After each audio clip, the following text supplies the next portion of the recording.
quantum computing and edge technologies, but gaps in regulation are beginning to slow private and public innovation. As digital transformation becomes ever more foundational to national resilience, outdated or inconsistent regulation threatens to become a new vulnerability. So to enhance Taiwan's resilience, the government, we believe, must urgently modernize its digital policy framework.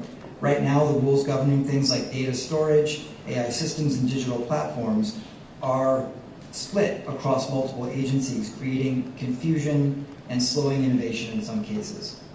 We call for a centralized digital policy framework, and this framework should be under the executive yuan. We believe it's imperative to adopt a principles-based approach that protects rights without over-regulating emerging technologies. Getting this right is critical, not just for Taiwan's digital competitiveness, but also for its democratic credibility and its national security. Taiwan is also committed to net zero emissions by 2050. The current pace of clean energy deployment, we believe, is too slow. The businesses of tomorrow need clean, sufficient energy to keep their lights on. Fragmented permitting processes, limiting auction rules, and access bottlenecks undermine investor confidence. Taiwan has the talent and it has the tools to lead in clean energy. What's missing is consistent execution. The world is watching and waiting for Taiwan to deliver on climate commitments as well as energy supply commitments. Taiwan has taken very important steps, we believe, to strengthen healthcare infrastructure. The National Cancer Drug Fund, the Healthy Taiwan Promotion Committee are promising platforms for reform. At the same time, though, approvals for new drugs and new devices are relatively slow, and pricing is unpredictable. Taiwan should adopt international standards for reimbursement, approval pathways, and clinical evidence requirements to make sure that patients have access to critical and innovative treatments. Currently at 7.8% of GDP, Taiwan's healthcare spending is still less than that of the OECD average. As the population ages, investments should increase, particularly in chronic disease prevention, digital health, and smart hospitals. There's also a need to address the growing crisis of Taiwan's national nursing shortage, and it is imperative that this is part of building a resilient healthcare system. Taiwan's aging population is one of its greatest economic challenges. So this year, Taiwan will become a super age society, meaning that 20% of the population or more is over the age of 65. So to sustain competitiveness, Taiwan must expand its labor pool by investing in local talent, upskilling workers, and attracting international professionals. So AmCham is recommending streamlined visa and work permit processes, recognition of foreign credentials, more flexible employment categories, and eliminating onboarding delays. We also urge the government to develop a national talent strategy that is aligned with industry's needs, especially in STEM fields, vocational training, and digital literacy. Taiwan's partnership with the United States has not been stronger than it is now, and this white paper underscores areas where further collaboration can strengthen economic resilience and strategic alignment. The change in the U.S. administration has introduced new dynamics. We all recognize this. Taiwan must and is remaining proactive in pursuing a comprehensive and reciprocal trade agreement. Measures should continue to be taken to advance shared interests, creating goodwill in Washington, and strengthening Taiwan's own economic resilience. Taiwan should do what it can to deepen access to the U.S. market, reinforce supply chain security, and demonstrate its commitment to high-standard trade policies. At the same time, Taiwan should remain proactive in seeking deeper economic engagement with the United States, including continued efforts to secure targeted tariff relief and advance a double taxation avoidance agreement. The recent passage of enabling legislation by the U.S. House of Representatives is a significant step forward on that question of double taxation avoidance. To build on this momentum, ongoing coordination with U.S. partners will be critical to achieve full congressional approval and ensure that the agreement delivers lasting benefits to both sides. We also encourage more structured engagement through working groups and public-private dialogues on areas such as supply chain security, digital trade, and regulatory cooperation. So after the release of our white paper, which is today, Chamber leadership and some staff from the Chamber will travel to Washington, D.C. to present pressing advocacy issues to the U.S. government, including think tanks, other important stakeholders, Capitol Hill, the executive branch, etc. And this year, our President Carl will be leading the delegation. And so with that, I would like to give the floor back to Carl to talk about our messages to Washington. Thank you.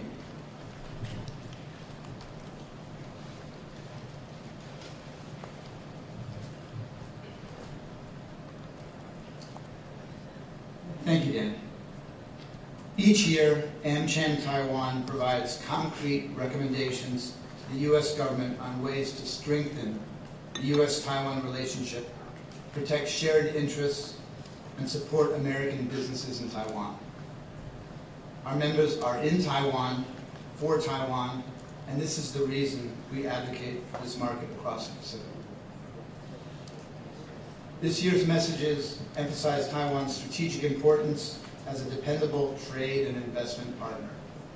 In an era of global fragmentation, Taiwan stands out for the tangible value it delivers to the world.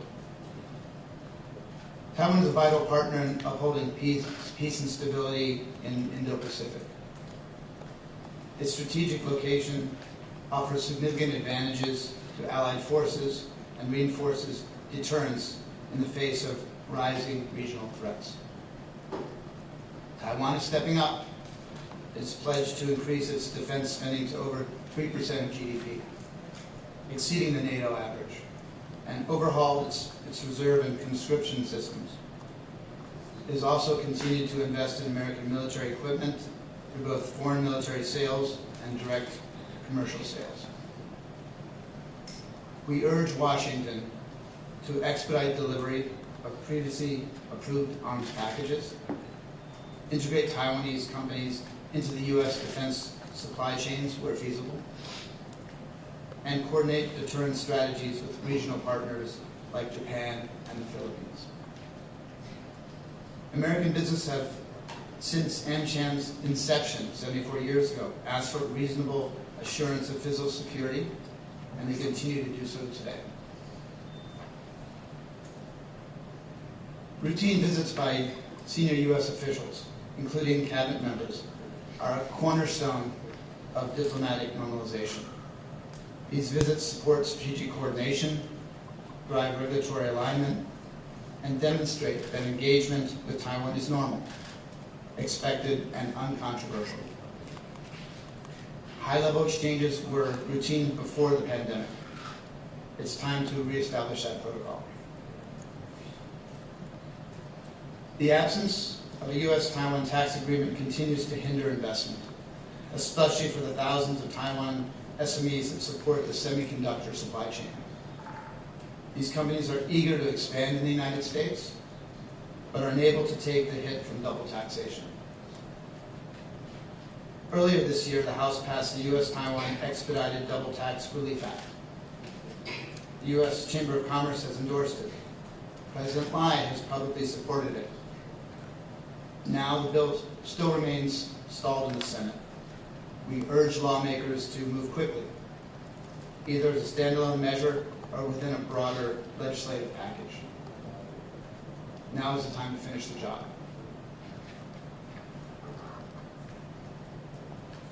From our surveys, about 3/4 of our members say that a U.S.-Taiwan bilateral trade agreement is important to their business.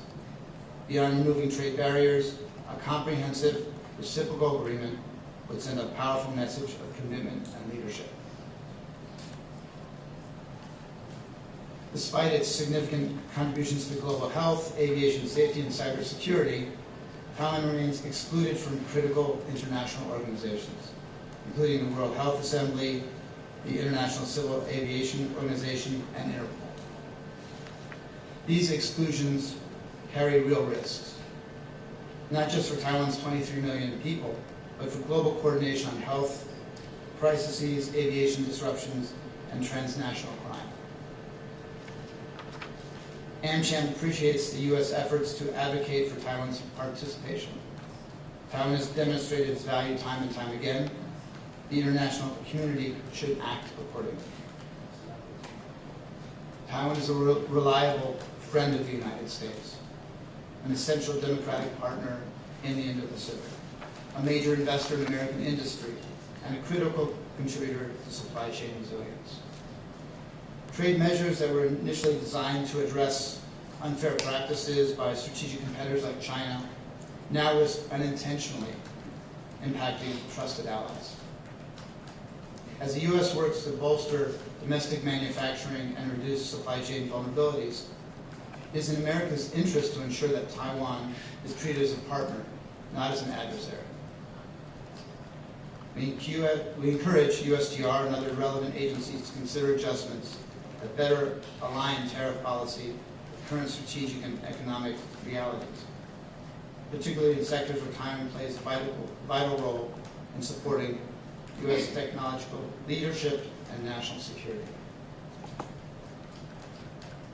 In closing, we express our gratitude to the committee members, staff, and government partners that make the white paper possible. We look forward to working together to ensure that Taiwan remains resilient, competitive, and indispensable in the global economy. We will now open the floor to questions. Thank you.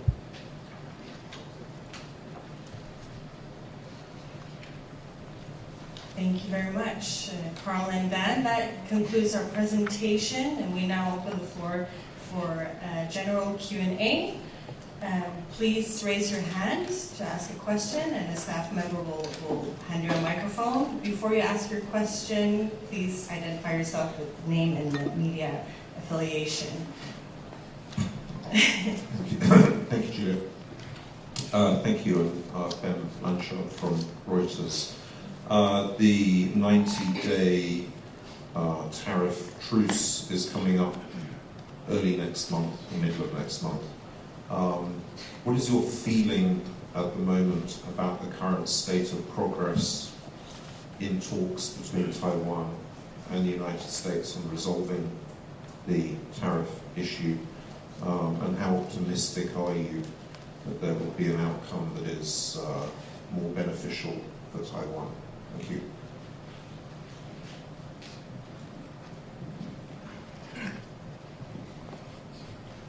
Thanks, Ben. Thank you, Ben, for your question.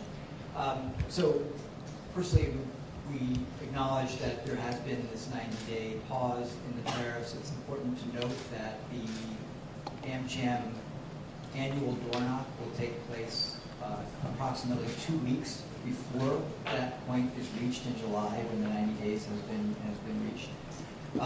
Our view is that historically, Taiwan and the United States have solved problems together and benefited mutually through dialogue, through negotiation, through transparent airing of concerns and responses.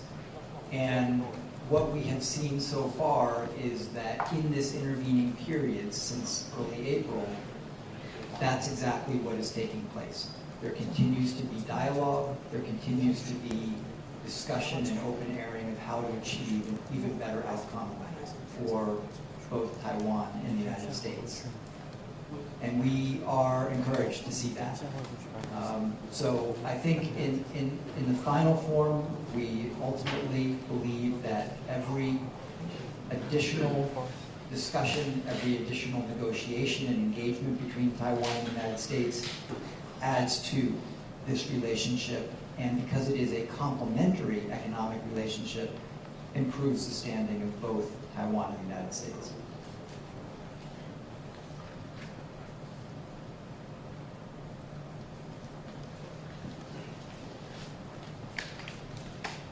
Hi, Chris Corning from Taiwan Plus. One of the messages to Washington includes cabinet-level visits of U.S. Officials to Taiwan. I'm just curious if you would support a visit, up to and including the Secretary of State, for example, to Taiwan, and if so, are there any concerns about how that might raise tensions in the region?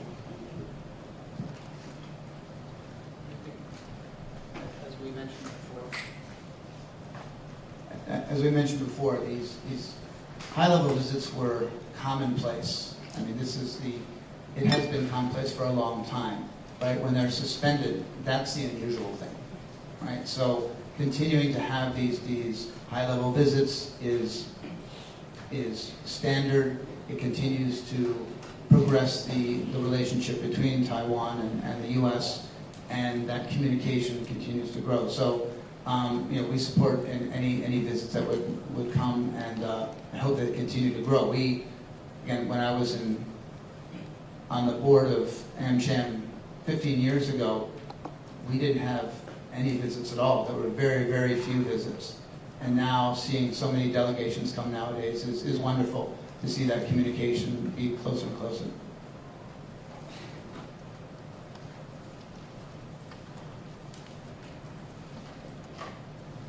Hello, I'm Vincent from Now News. I have two questions to ask. Firstly, in the white paper, we did mention about resilience, and energy is a big concern. And Taiwan has closed this last nuclear plant in May 17. According to the AIT director, he's using a very visible stance on nuclear energy. What is the take of AmCham on this issue? And secondly, a short question. Double taxation has bipartisan support, but I'm not sure what is President Trump on this issue.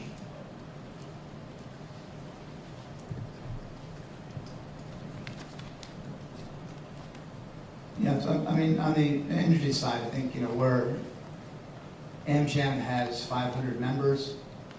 We have many members in different parts of the energy industry. I think we support the progress of a more, our members ask for a more stable, predictable energy supply. But how that's done, how that's created, it's really not for us to talk about those specific customers or in other specific areas.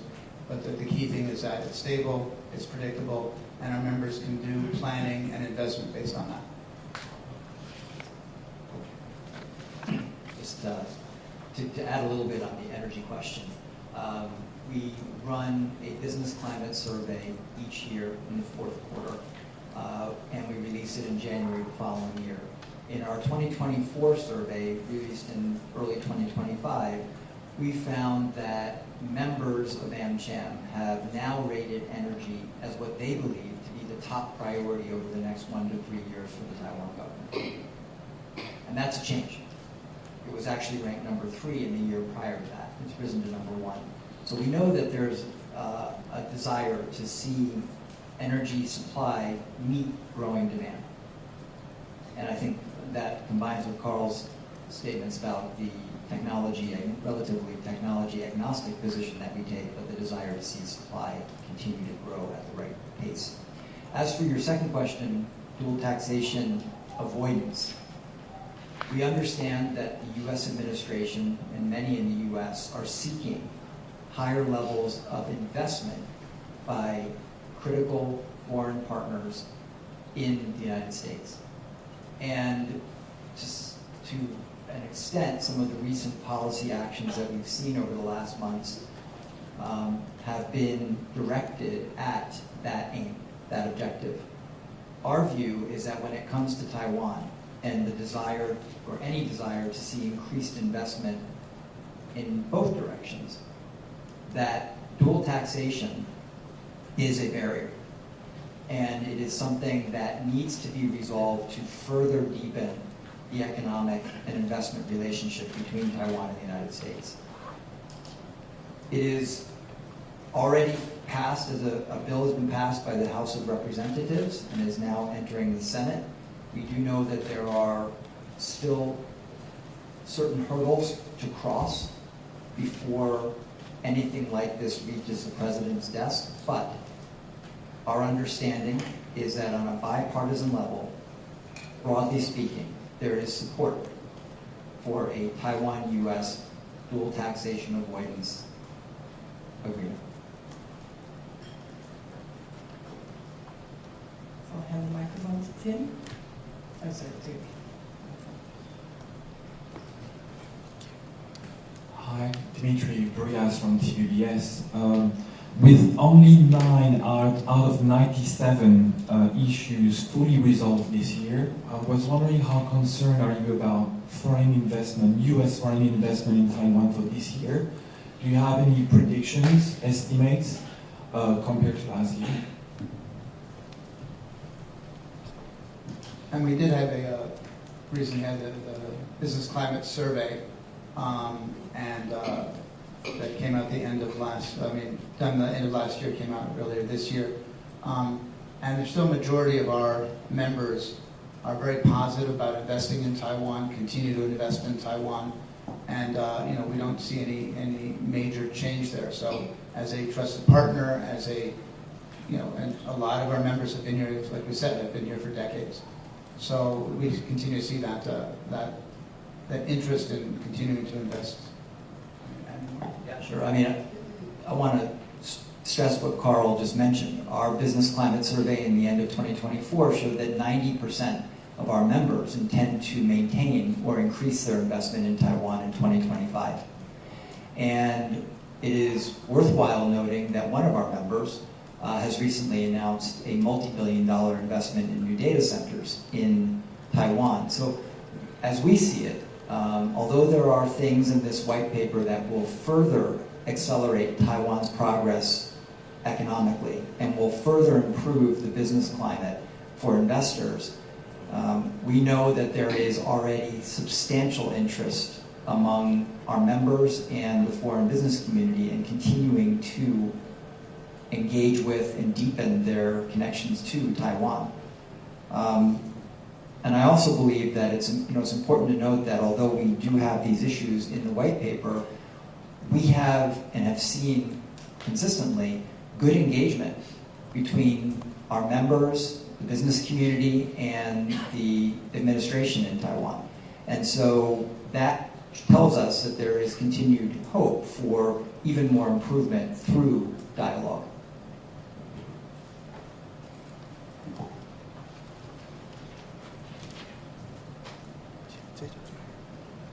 Hello, I'm Ben from Focus Taiwan. The Chamber calls for greater integration of Taiwanese companies into U.S. defense supply chains. I'm wondering if we can talk a little bit more about that, like what's the current situation and what do you hope Washington and Taiwan could achieve? Thank you.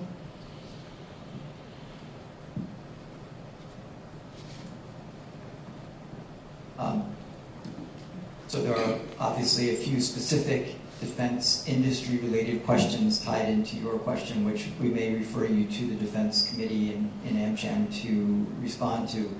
I think, though, that there is a desire in Washington to see an increasing what's been termed a non-red supply chain, and for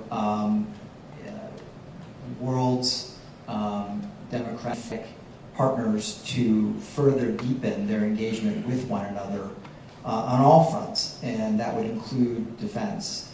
And so I think that our view is that there are still more opportunity for that kind of engagement. Technology in Taiwan is world-class, and there should therefore be further opportunity for provision and shared supply chains, but that's something that we might refer you to the Defense Committee for more detail on.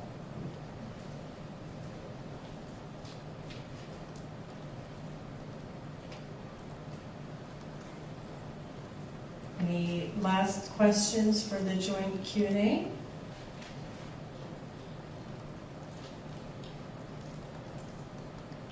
All right, in that case, I would like to invite TV media first to the front. Please follow the direction from my colleagues as to where to stand, and we'll do the joint TV media interview. Thank you. 我们先进行 TV 联访，请 TV 媒体可以到前面来加机器。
太晃了，太晃了，太晃了，好，不打了。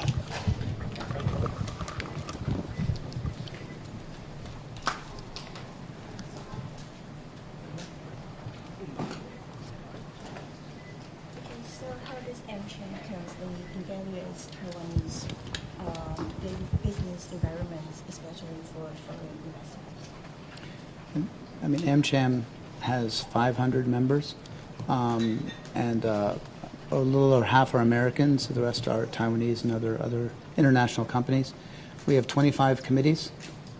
Each committee supports an industry, and that's what the white paper is. It's a result of those 25 committees coming up with points that are important to their industry to help explain to and dialogue with the Taiwan government on ways to make business more efficient. So it's really through a committee system, and our members are telling us, and we're pulling it together, and the team pulls together the white paper. So what are the main regulatory or operational barriers that American companies still face in Taiwan? I mean, that is actually the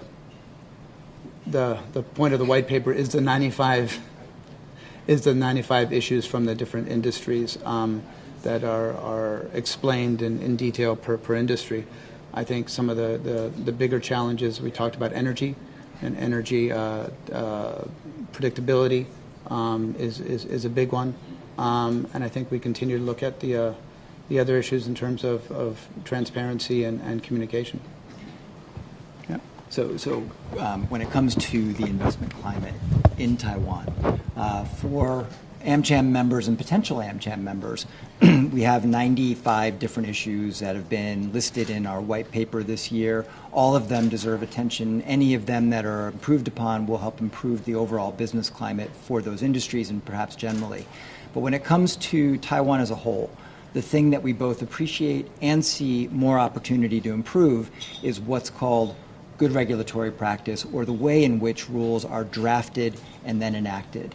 And our basic position at the Chamber is the more public involvement, the more involvement from industry, the more involvement from all stakeholders who may have something to contribute to the rulemaking, the stronger regulations in Taiwan can be, the more they conform to or even lead compared to global norms. And so when it comes to the new industries such as AI, quantum computing, etc., our belief is that engaging good regulatory practice in its most thorough fashion, engaging the public, engaging stakeholders to get their input early, will help make Taiwan the most innovation and investment-friendly place that it can be.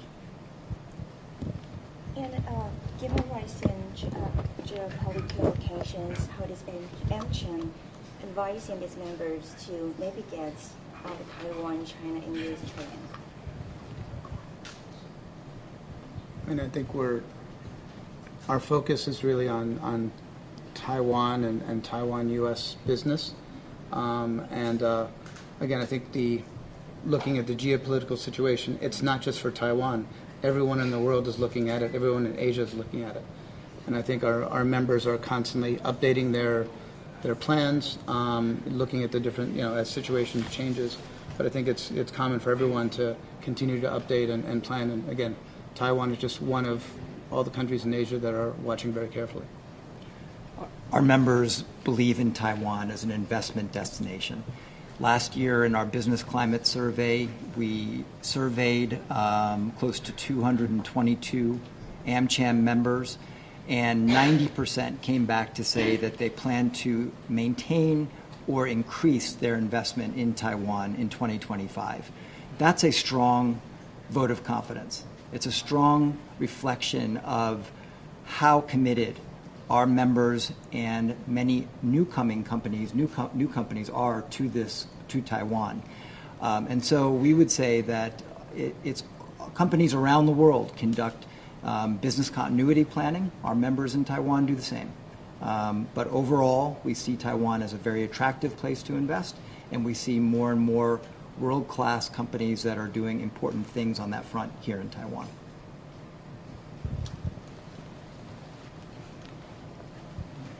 questions? Thank you. All right, thank you. 谢谢区域媒体朋友。那接下来是平面跟网络的媒体联访。